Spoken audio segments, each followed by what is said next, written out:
Woe to you, teachers of the law and Pharisees, you hypocrites! You shut the door of the kingdom of heaven in people's faces. You yourselves do not enter, nor will you let those enter who are trying to.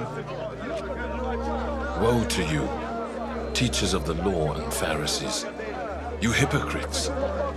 You travel over land and sea to win a single convert, and when you have succeeded, you make them twice as much a child of hell as you are. Woe to you, blind guides! You say, if anyone swears by the temple, it means nothing. But anyone who swears by the gold of the temple is bound by that oath. You blind fools! Which is greater, the gold or the temple that makes the gold sacred?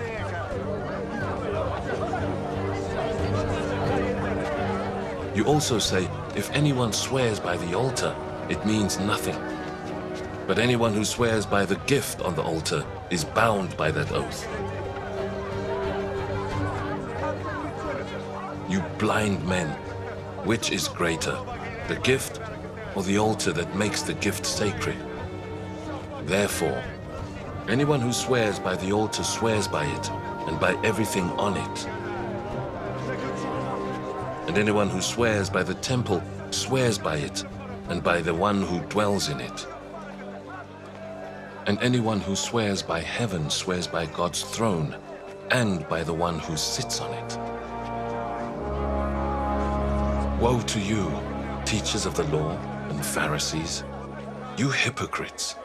You give 1/10 of your spices, mint, dill, and cumin, but you have neglected the more important matters of the law: justice, mercy, and faithfulness. You should have practiced the latter without neglecting the former. You blind guides! You strain out a gnat but swallow a camel.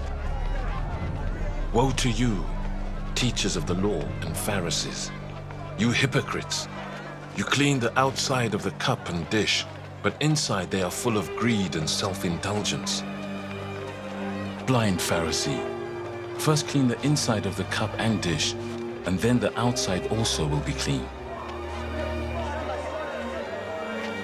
Woe to you, teachers of the law and Pharisees, you hypocrites! You are like whitewashed tombs, which look beautiful on the outside, but on the inside are full of the bones of the dead and everything unclean. In the same way, on the outside you appear to people as righteous, but on the inside you are full of hypocrisy and wickedness. Woe to you, teachers of the law and Pharisees, you hypocrites!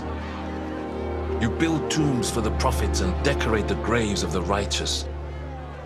And you say, if we had lived in the days of our ancestors, we would not have taken part with them in shedding the blood of the prophets.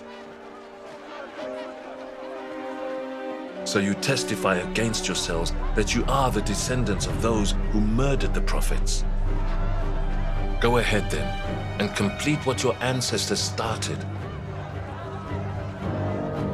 You snakes, you brood of vipers, how will you escape being condemned to hell? Therefore I am sending you prophets and sages and teachers. Some of them you will kill and crucify. Others you will flog in your synagogues and pursue from town to town. And so upon you will come all the righteous blood that has been shed on earth, from the blood of righteous Abel to the blood of Zechariah, son of Berechiah, whom you murdered between the temple and the altar. Truly I tell you, all this will come on this generation. Jerusalem, Jerusalem, you who kill the prophets and stone those sent to you. How often I have longed to gather your children together, as a hen gathers her chicks under her wings, and you are not willing. Look, your house is left to you desolate. For I tell you, you will not see me again until you say, Blessed is he who comes in the name of the Lord.